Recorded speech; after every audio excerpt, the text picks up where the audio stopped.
I feel like we need to expand our definition of what creative is, because I think we have pigeonholed it so much into like, oh, this means they're really good at thinking of a prop, or they're really good at, like that might be one type of creative, but it definitely is a skill set. It's not just creativity. You have to learn how the skills it takes to take a concept and break it down for a middle schooler, how to think about it. What are the questions to ask? How do I engage the senses? And honestly, I feel like when you surround yourself with people who are helping you learn to critically think like that and break it down, because it is not the normal way an adult brain thinks, it comes so much more natural and you can be more creative. So my first step would be, I bet you're more creative than you think. I think youth workers are the most creative people on the whole planet. So I'm like, I don't believe you that you're not creative if you think. Yeah. I just think that you maybe have limited what you think creativity is. But I do think you have to learn some skills to help you leverage the creativity that's within you. Well, hey, everybody. Welcome to the show today. Thanks for jumping on and listening and making this podcast today a part of your day.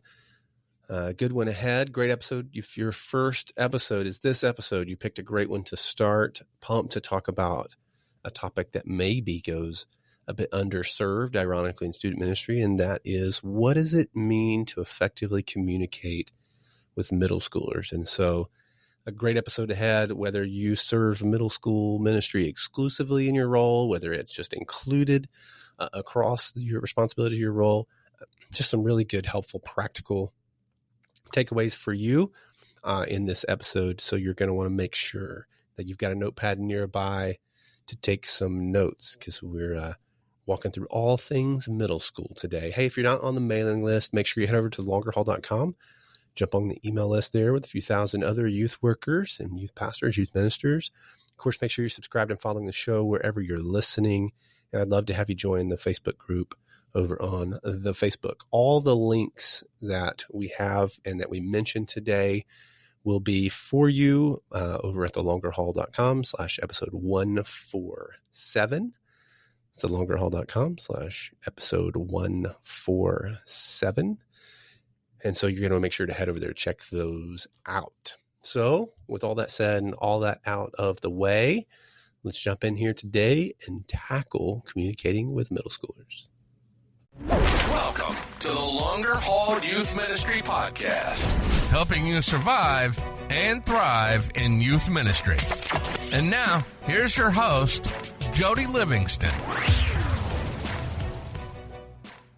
Well, hey, Ashley, thanks for carving out some time. I know you're super busy and jumping on today. I am pumped for us to jump in and talk about a topic that probably doesn't get enough attention. And when I think about people to talk about this topic, you're for sure the one that comes to mind. So thanks for jumping on. Oh my gosh. Thank you so much for having me. I'm pumped to be here. So for folks who may not know you, maybe take just a minute and introduce yourself, tell a little bit about your background and how you ended up here. Yeah. So my name is Ashley Bohinc. I currently live in Atlanta, Georgia. I have been working with the next generation, specializing in middle school for the last 22 years now. First in the education setting, I was the middle school health teacher and a volunteer at the youth group. And then I was on staff at 2 churches. I was also a soccer coach for a high school and a club soccer team. So in the ministry setting, the athletic setting, and the education setting, was on staff at 2 churches, spent a decade leading the middle school department at a company called Orange that creates resources for people who work with middle schoolers. And I left that role about 1.5 years ago, and I just recently launched something called Make It Middle School, which is my passion to help whoever is trying to create something to reach middle school students. There just is not enough out there to develop leaders of middle schoolers or reach middle schoolers with best practices. I think so often they're lumped in with older elementary, or they're lumped in with high school. And it's we'll just deal with them, when they're old enough to have a normal conversation. And I am just so passionate about making sure if people are leading in that space that they feel supported and equipped 2 years ago, I wrote a book called Communicating to Middle Schoolers. I have a huge passion to help people teach in a way that engages them. It doesn't mean there's only one way to teach middle schoolers, as much as there's some best practices that you can implement when you are communicating to middle schoolers with your own speaking voice. So anyways, giving my life to it. Excited to still be here, especially on this longer haul podcast, which we need this podcast in the world. So thank you for still doing it. Thanks. You're kind. So you mentioned specifics. Okay, when you're telling someone, okay, hey, when you're speaking to middle schoolers, what are kind of some things that rise to the top of, like, here's things you need to keep in mind or things to do or don't do? Oh my gosh, I'm so glad you started with this question. Okay, let me start with my biggest pet peeve on the whole planet is when people say, well, I'll just dumb it down or water it down, like the high school stuff, so that the middle schoolers can keep up. And I'm like, in my mind, I'm like, I will cut you, because communicating to middle schoolers is not about dumbing it down or watering it down. It's about breaking it down. Dumbing something down lowers the level of difficulty. Watering something down makes it weaker or less effective, where breaking something down just separates something into smaller pieces and parts. Middle schoolers typically, they need you to move between silly and serious and wild and unstructured and structured direction and concrete. Like, they need you to be able to move in and out of that really quickly, because that's just how they're wired. And I think, when you have older high schoolers in the room specifically, or somebody who's really wired to speak to high schoolers or young adults, it's harder to do that. And honestly, older teenagers get annoyed with that kind of stuff as it is. Yeah. So it's hard to engage with middle schoolers in that in and out, like, of the mindset. And I would say when it comes to middle school, I think they need a lot more context. So when you break things down, I don't just mean context of scripture, but like using words that are the most concrete version of the word, not like a semi-abstract word. And this is especially true. We talk about faith concepts. Everything about faith is abstract. And anybody who's been working with 10 to 14-year-olds know that when puberty, sets in, that's when a middle schooler starts to begin to be able to think abstractly. And it's not like they can do it overnight. They have to practice using those critical thinking muscles. And so, and know how to attach that piece of information to a context that you're talking about. I feel like middle school is very much asking the what and how, and high school is more asking the why. Like, why does this matter? Why should I care about it? And so I feel like there's super unique approaches to how you craft and design a message that will reach them. Because if you're approaching it with the mindset of, I need to break this down for the middle schoolers in the room, there's like a fine line to walk of, you also don't want to come across like condescending to anyone in the room. Middle schoolers definitely, but the high schoolers will tune you out faster than anything. And you don't want to put the middle schoolers down in the room. So I think there's a lot of unique perspectives. So breaking things down, and that, man, I could do a whole workshop on just that alone. But I mean, we'd stay for it. We'd stay for it. I mean, truthfully, Jody, you've been in this for a long time. And I have worked on creating resources for over a decade for the next generation. And no matter, this is where I feel the biggest gap is, which is why I launched the Make It Middle School speaker coaching community, is because no matter how good of content you have, let's say it's the best sermon that's ever been written for middle schoolers, even if that's true, if the person doesn't know how to deliver it in a way that a middle schooler hears it, receives it, engages with it, and applies it, if they don't know how to deliver it, everything's going to feel like the content sucks. Nothing's going to feel like it works with the group. So there's this huge gap that exists between designing effective messages and delivering effective messages. And so Make It Middle School, that speaker coaching community, is what I feel really passionate about.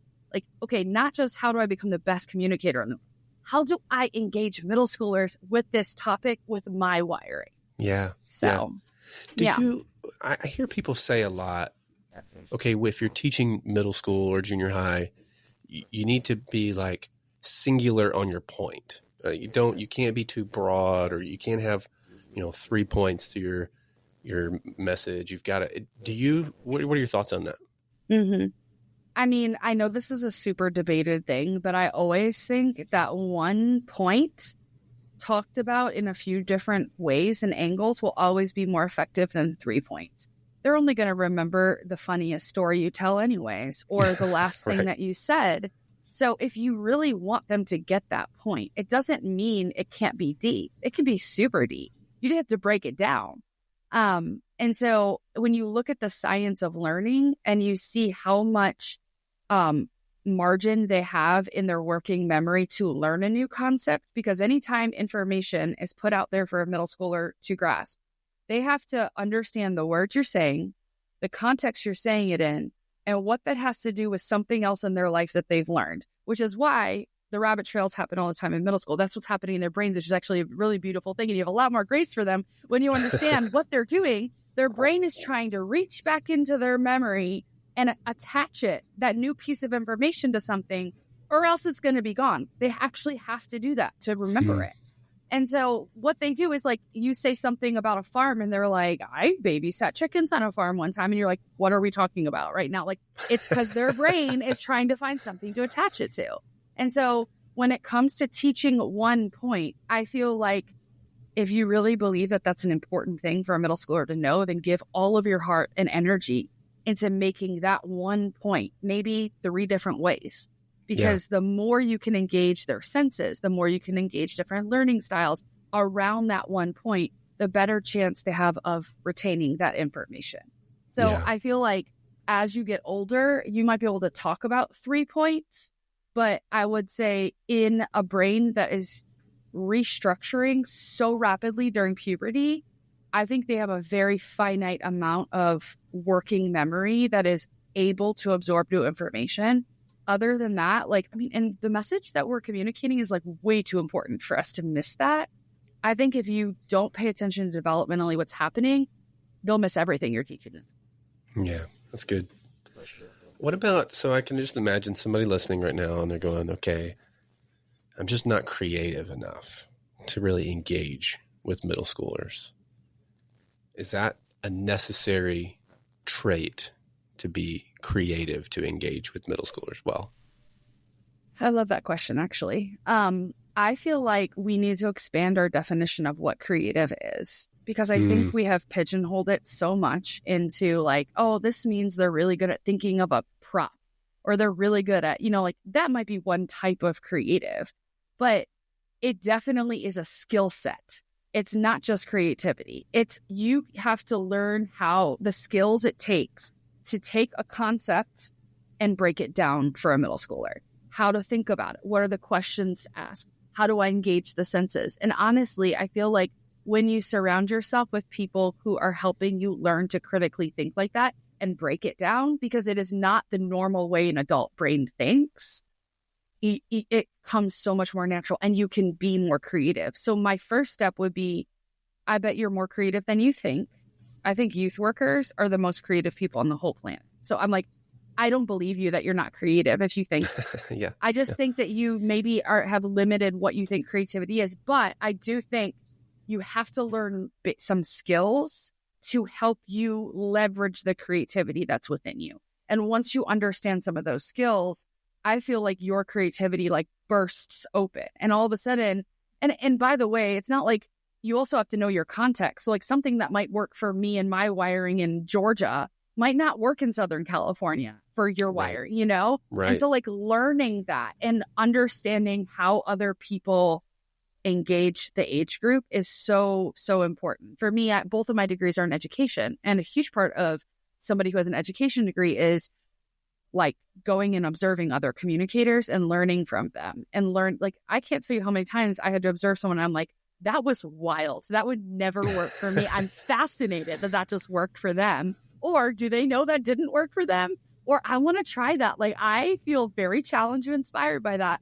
And I think we as youth workers are so busy that it is so hard to make time to watch somebody else communicate, which is another reason I launched that speaker community, because the whole point of it is it's a group of people who are trying to become better communicators to middle schoolers. and they upload videos of themselves communicating to middle schoolers. And I developed an entire framework called the feedback code. It's all about developing like communicators and how do we give helpful feedback to someone who's trying to engage a middle schooler. And so it's really cool because we coach them in front of everyone. So like, that's great. You get to see other people get coached and learn from what they're doing. And then they get to learn from you communicating and then being coached. And so I think it's like it's a way to help everybody grow quickly, pretty fast. Yeah. So what is it about middle school, Ashley? Like, I mean, I want to dive into the practicals, but I'm just listening to you, and just even beforehand, like, so many people come into youth ministry and work with middle school either because they're young themselves or because they have to. It's the first ministry they're trusted with. And at the first chance, they jump to high school. And, no doubt some are better there. But what is it about middle school, this age, that has kind of kept you running at them? It's a great question. I feel like when most people think back to their middle school years, I don't know how many people have like great memories of their middle school season. It's a hard season. It's so nuanced, and there's so many layers in terms of when do they get cell phones? What do you do when only half of them have a cell phone? How the heck are you supposed to communicate anything to them? How do you make them feel included and part of something, but also not let them feel left out?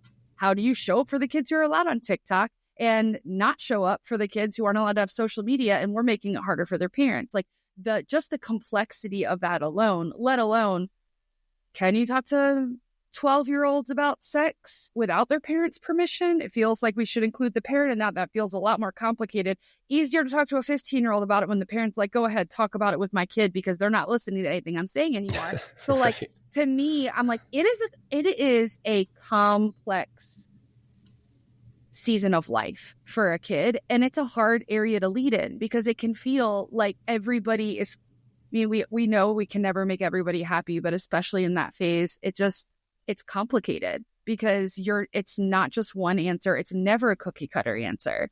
I feel like it's so wild to me when you look developmentally at what's happening. I mean, from birth, cradle to college, just in that time span, when you look at what's happening in the brain and the body of a middle schooler, and you start to learn about the brain science of, so when their brain is rewiring, if you repeat the same thing to them, they form neural pathways around it. And there's like a saying like that those that fire together wire together. So anytime they hear something, their brain automatically goes to the truth that you have said over and over and over to them. And that happens way more intensely during the middle school phase, during puberty. And you're like, oh my gosh. Well, that feels like a very important stage of development to be saying, God loves you. God loves you. God loves you. God loves you. You belong. You belong. You matter. You have purpose. You're loved. Like all of these truths, like we actually have the ability to hardwire truths into their brain, which science has found that later it's hard to undo those truths because they're so hardwired in the brain. And I don't mean brainwash them. That sounds a little crazy to say that, but I'm saying like the truth of like who you are and that you do matter and you are significant and God sees you and God knows you and all of those beautiful things. I feel like when you look at what's happening during middle school, you're like, why do we send our most inexperienced people into that age group?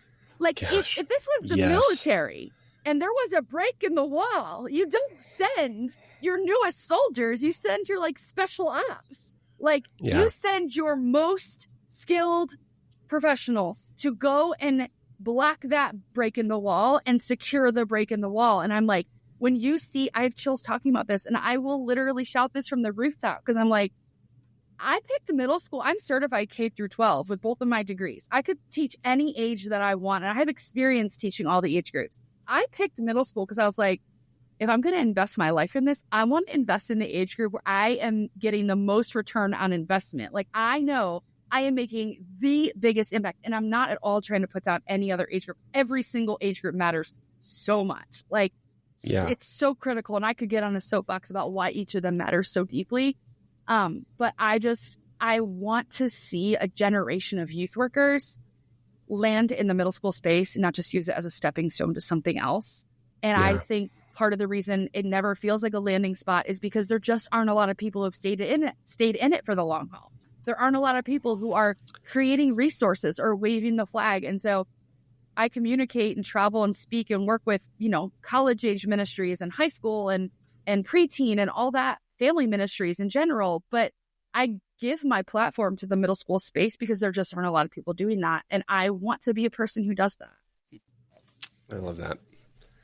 Help me off my soapbox, Jody. Help me off my soapbox. We're going to raise it. I mean, I love that. I feel like student ministry in general, I literally was having this conversation this morning with our residents here, has been that for so long.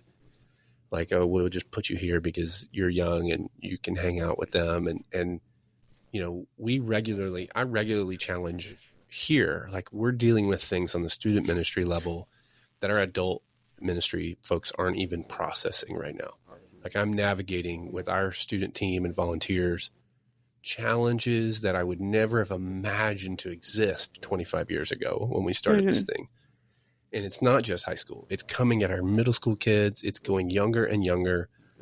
And, I love watching like a volunteer who just thrives with middle school. Like this is another thing. We talked about the teaching thing. People have different opinions about this, and that's fine. I'm probably wrong. I'm not a fan of a volunteer, a small group leader following their student all the way through. I like to, my preference, if I had one, is to kick them in a 2-year rotation. So I've got some middle school, junior high volunteers who are amazing with that age group that are just kind of bouncing. And we only do 7th and 8th here, junior high. Okay. If it was, 6th, 7th, and 8th, we'd probably do it differently. But I don't think you should just leave middle school because your kids got older. I think you're great with this age. And I don't think they're going to stop talking to you because they move into someone else. And I just find in youth ministry, it's felt for years, junior high is so foundational to all the things you just said. 9th and 10th, those abstract things are starting to make more sense. Owning your faith, like that seems so crucial. Junior, senior year, man, you're looking beyond. You're trying to figure out how do you discern what God wants for your life. Those are just very unique seasons.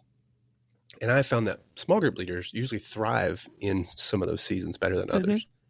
So I love watching them invest in those rather than kind of following them all the way through. Because you get some folks and, man, you just see them right away and you're like, no, you're a middle school volunteer. Don't try to be a high school one. You can do it, but don't do it.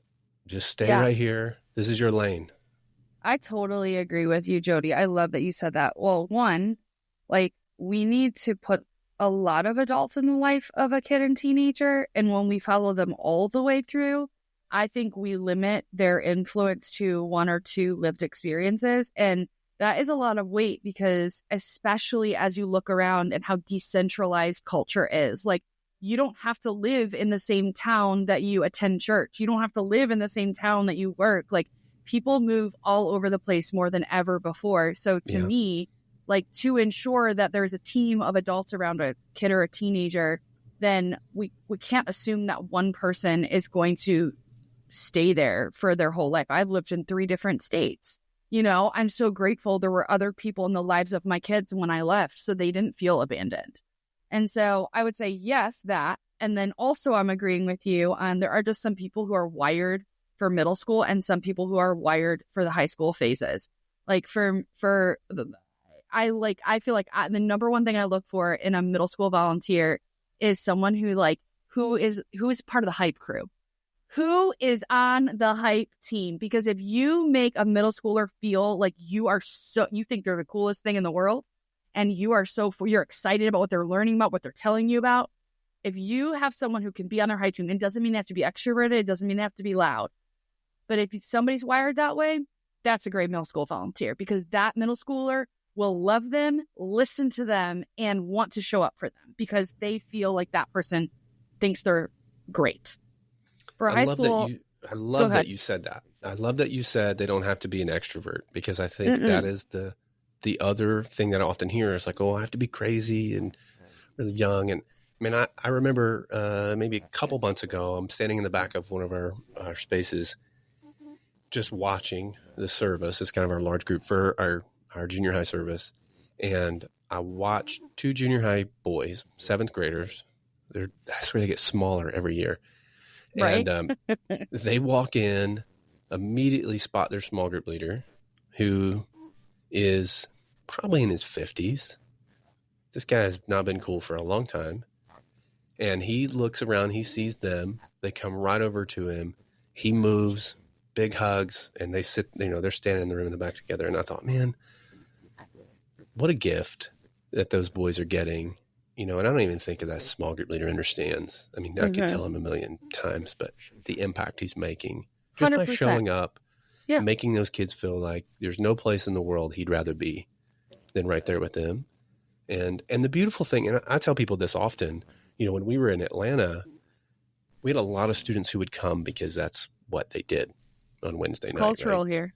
And I'm not bashing it. It was a thing we navigated. Here, that's not the case. Any kid who shows up on a Wednesday night here is here because they want to be. And so when you watch students like that walk in, look for their small group leader, find them. I mean, it's special, man. It's so special. And I think we sell ourselves short sometimes because we think we have to be like a certain stereotype. And really, I totally agree. Just show up. Just show up. Show up. I love that. I love it. Okay, so what about this? I can imagine many listening are listening to us and they're going, okay, that's great, but I got 20 kids in my youth group. It's just me.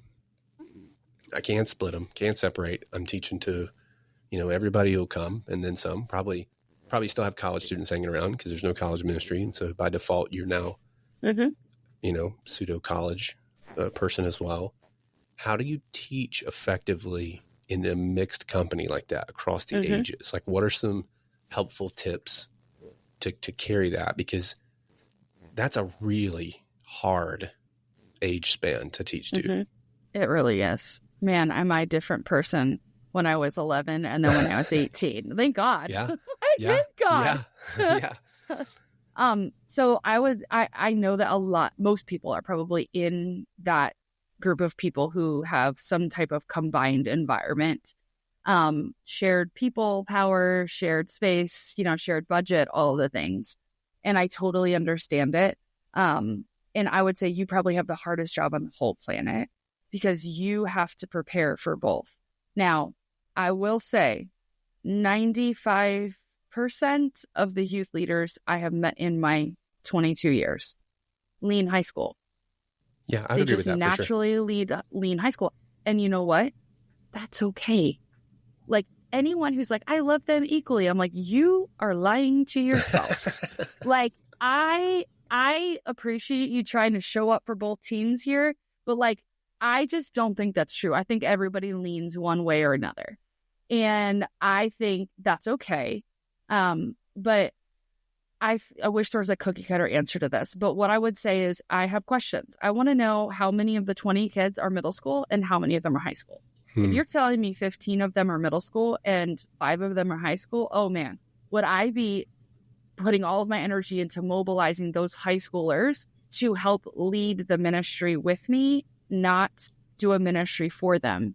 Like, and I understand that it's important to have something for them. You can do that in a small group setting or a 1-month outing or whatever you want to do, but they're going to fall in love with the way that Jesus works through them when they actually get to use the gifts that they've been given. So for me, I'm like, okay, if you have 15 middle schoolers and 5 high schoolers, I would be letting those high schoolers help plan that service and be the service host and the worship leader and the game director and the small group leader and the communicator, or at least part of the message. Like, I would be leveraging that.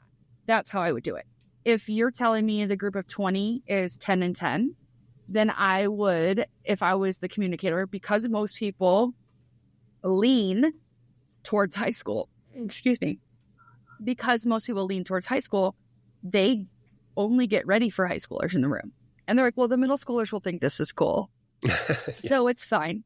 Yeah. And it's like, okay, well, I understand what you're saying because you want it to be cool enough that a middle schooler listens because they think it's cool, but not too young that a high schooler tunes you out. I understand that tension. But when you look developmentally, you're like, okay, but a middle schooler can't like mature their brain really fast. We all know this to be true when we're talking about sex. Yeah. When you talk to a 12-year-old about sex and you talk to an 18-year-old about sex, we all know that's a very different conversation. But that the same thing's true for prayer. The same thing's true for friendship. The same thing's true for wise choices and faith skills and all the things. Like, it's just more obvious about that topic because you could get in trouble for saying something. You know, there's consequences to it. You know, when you're talking about prayer, maybe the biggest consequence is they don't know what you're saying or they don't apply what you're teaching. But I think like when it's evenly divided, you have to prepare your talk in a way that's like, is this a story that both middle schoolers and high schoolers can relate to? You know, if you tell a story about getting your driver's license, that's great for high schoolers. Middle schoolers can't relate to that. Yeah. You know, if you're, you know, what are the stories that you're choosing? And then what words what translation of scripture are you using? How long is your talk? Like those kind of things that can be like, I can try to communicate to both people in the room. Or anytime you give an example, maybe you always give two. And instead of saying like, high schoolers, this is for you. Middle schoolers, this is for you. Maybe you're like, have you ever gotten frustrated with your sibling when they would always steal your clothes and you would see them after school, be like, you're wearing my clothing? Or so you give like an example maybe that they all can all relate to. And then maybe you give one example that high schoolers relate to and one that middle schoolers relate to, you know? But thinking through it from that perspective, that's why having a teaching team is so important. Because if you as the youth leader, if you naturally lead towards high school, who are you running your sermon by that's going, I wouldn't talk about downing energy drinks and going to the coffee shop all the time, because a lot of parents of middle schoolers do not want their kid drinking coffee when they're going through puberty because it actually stunts their growth. Sorry, health teacher here. So going all health teacher. So like those kind of things, like who's waving those flags for you? And I think that can be a volunteer role, but I think preparing to teach them both. Then I would also say there's the option if you have a combined environment. Let's say you have 20 high schoolers and you have, 5 middle schoolers. I'm like, keep them together for the game, keep them together for the worship. And then during the teaching, have middle school go to their own small group room and learn their lesson in a small group, or vice versa, flip it. Like you don't have to do the whole thing together or separate from beginning to end. You could literally put a plan in place that's 20 different steps before you ever get to fully, dividing them. But I know that critical mass matters. I totally agree with that. Especially like middle schoolers want to be where everybody else is. So if they feel like they're the only one, it's really hard. I mean, I know for one of the ministries I led when I lived in Maryland, we had Saturday night service, which started with 1 kid. And then Sunday morning service was like 85 kids. And it was just my 7th and 8th graders. And so what do? That poor 1 kid, they don't want to come to middle school programming. Right. So what did I do? I recruited 10 leaders. And we all participated, and we just included that middle schooler, and it grew. And it became, even though it was only ever like 35 people Saturday night, it was such a strong group because of the way that we built it. So it was like, you can make critical mass out of something if it's the right, like out of your volunteers, if they're approaching it, not we're all talking at you, but we're all talking together and you're included in it. Yeah, that's great. I love that. I love that so much because even I think now, like we have a separate, we talked about this beforehand. So one of our campuses has separate junior high and high school. Mm-hmm. One is combined. And then one is a bit of a weekend, midweek hybrid. We started that by doing just what you're saying, together for the game and worship, because we weren't that big on the one campus. And then we would split for teaching. Right. Yep. And then we eventually got to where we could split it. And so now we flip. While junior high starts in worship, high school's in small groups. Yep. I know There's churches a break in that the middle, do that. Yep. And then they're back. They flip the other side. Yep. And I know some churches who they'll do the games and worship together. And then when they split, they keep the middle schoolers for one series in the large group room and they get live teaching. And the high schoolers go to their small group rooms and watch a teaching video and then do their small group. And then the next series they flip. High schoolers stay for large group teaching. So that's one of the ways that they've approached it, and it's working for them. Obviously, it's nice to have a small group room. That's a whole other conversation. You know what I mean? So right. I totally understand that. But I'm not convinced that middle school ministry is only for large churches. I just don't think that's true. No, I don't think so. In fact, I would say, and I'd be curious your opinion on this. My belief and conviction has always been it's better to split too soon than too late. Mm-hmm. I just think every time we've launched out middle school or junior high earlier, even maybe before we felt comfortable, it's grown. Yep. And when we've waited too long, we've struggled to get momentum. Yep. And so sometimes that means that. we're recruiting volunteers to kind of help lead things, or, I can't be everywhere all the time. And so what does it look like to build a team of folks around me who can carry some of the teaching load, or facilitate some of the small groups, or plan the games or snacks, or all those things? Volunteers become even more important in that. But I just think sometimes we're afraid to turn it loose. We don't want to say that. What if it fails? Yeah. And I get that. There's pressure above you to make things succeed and stuff. But that's great. I totally am with you on that. So yeah, you do have to think differently. I started to say creatively, but I didn't want to give people an excuse to them earlier. So yeah, just problem solve. Think differently. What is it you're wanting to accomplish? Okay, if the goal is to launch, not split, right, but launch junior high or middle school and high school ministries separately, how feasible is that in a year? 6 months. Okay, well, then what does it look like in 6 months to start working towards it? 3 months to start working towards that? Are you doing once a month for now to see if it works? I mean, there's ways. That.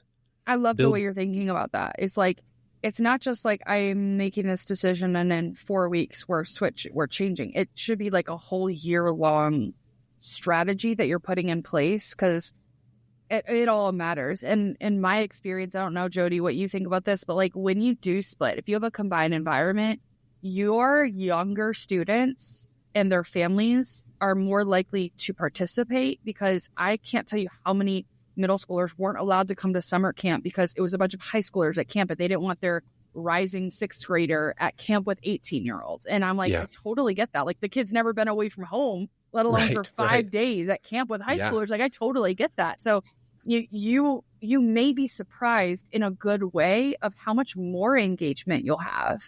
Yeah. And I also wonder, if we do that sooner, will we see our older high schoolers stay longer because they haven't been in that same ministry, in the same routine for 8 years or 7 years, maybe 8 years for some of them. Who knows? Yeah, for some of them. Yeah, for sure. I think if you're listening, please do not hear us talking about this and then go, that's it, we're splitting next week. Like, don't do that. You will get fired. Yeah. And then you'll need another podcast, and it won't be this one or one on youth ministry. So, think ahead, get some folks around you, maybe ask, some of your volunteers, talk to the parents in your ministry. Hey, what would this look like? And then lay out a plan and communicate that well, so that when you do work toward that, everybody's excited that it's finally happening, and not because people, the reality is people aren't afraid of change. We think they are. They're afraid of the loss that comes from change. So when you can map out a transition into launching out some junior high or middle school things and high school things, you're giving them the win of what comes from that change. Yeah. And that helps overcome the loss that they're going to feel, because you're going to lose some critical mass. Well said. Some people are going to be frustrated that they're not together with their sibling or, their cousin. You're going to have an 8th grader who's hanging out with a 9th grader who's frustrated that they can't be together anymore. And I think you bring up a good point, because I think that is a very critical thing to think through when you're talking about splitting or launching a grade specific thing, is like, how does this help families? Yeah. And how do we make complementing systems, not competing systems for families? Like, no family should have to choose, well, are we going to go to church Sunday morning or Sunday night? Because only one of our kids can go to programming. Like, we just be careful and think through, like, does this impact a family who has 4 kids in 3 different age groups, and is there a way we can set this up to be a win for those families? Because God knows parents have enough on their plate. Like, they don't need more options. Yeah, that's great. Yeah. Well, I want to be mindful of your time. Thanks for given so much. We could sit and talk forever. I would love that. If you're listening, you obviously know, man, Ashley is the go-to, and that's why she's on here. Incredible resources for you. Talk about the book again. It's been out for a bit, but if they want to check out the book. Communicating to Middle Schoolers. It's a you can get it on Amazon. Book. Yeah, great I really enjoyed it. I feel like it was like a passion project that I like put all of myself into, and I love like the one area of the book. It's on a lot of people ask me about like prepping a talk, and I like pulled together, I think it's like 13 middle school pastors in the country, had them write out their prep process. And when you read them, you're like, wow, these are all very different from each other. I'm like, yes, that's the point. There's not a right way. Figure out your way. Here's a bunch of ways. It's not just Ashley's way, but here's all these other people who prepare, and figure out what works for you and the way you learn, the way you memorize, the way you feel like you can best engage in the room. So, that's and awesome. Also there's an audiobook, and I read it myself, and I can promise you it's not monotone. Okay. But do you read it with a British accent? No, but I read it with a lot of enthusiasm. Okay, that'll make up for it. That'll make up for it. And then you mentioned earlier, but just really quickly for folks, for your brand new thing. I mean, you literally just launched this, right? Yeah. This makeitmiddleschool.com. Tell them about that, where they can find more information about that. Yep. So there are 3 things for Make It Middle School. 1, a consulting arm. So if you're working on something for middle school, like if you're like, I want to write a Devo, I am going to create a program, a camp, I'm going to do a research project, I'm going to write a curriculum, whatever it is that you are trying to use, whether it's in the church, athletic field, school, whatever it is, and you have this great idea, I would love to help you make it middle school. There are just so few people who have been trained or have enough experience and practice to help break things down in a way that your amazing idea actually translates to life change. So 1 is the consulting arm of it. 2 is the communicator coaching. It's a community that is on Slack. And so it is something you can join. You can do like the annual subscription or the monthly. That's where we're all trying to become better communicators for middle schoolers. And we also like go over book content. So there's like one channel in Slack that's like we're proactively going over book content, and then another channel which is like you upload your either sermons you've delivered or sermons you're prepping to deliver, and you get feedback in that group. And then the third arm is there is a curriculum in the making that is for middle schoolers. And I am really excited about the team that's working on it. I'm really excited about creating something that is truly for middle schoolers, and in a few different contexts. And I think that's all I can say about it right now. But I promise I'll be posting about it nonstop when it's out for the world to see. So, that's awesome. Yeah. Well, cool. And sign up for the newsletter to be the first to know about that. Yeah, for sure. If you're consistently communicating with middle school, junior high, Ashley's your girl, man. Go get the book. Check out makeitmiddleschool.com. If they wanted to find you, is the best place to go there, or is there a better spot? I mean, I'm very active on all my social media channels. Like Instagram's probably the main one, Instagram and Facebook. So at Ashley Marie Bohinc. We can maybe drop the handles in the show notes or something. But I'll throw those in. I answer my DMs. I'm a real human. Like I want to talk to you. So reach out. Let's keep having this conversation. I would love to put my brain together with you and help you overcome whatever hurdle or obstacle you're facing right now. That's awesome. Ashley, thanks again. Always fun to hang out and chat. Yeah. Sorry it's been so long. Yeah, it's been a good reconnection. Thanks for inviting me on. You bet. Well, thank you so much. Well, there you have it. Great episode. Great conversation. Just appreciate Ashley so much. You hear her heart there for our student ministry. You hear her heart for youth workers, and of course for middle schoolers.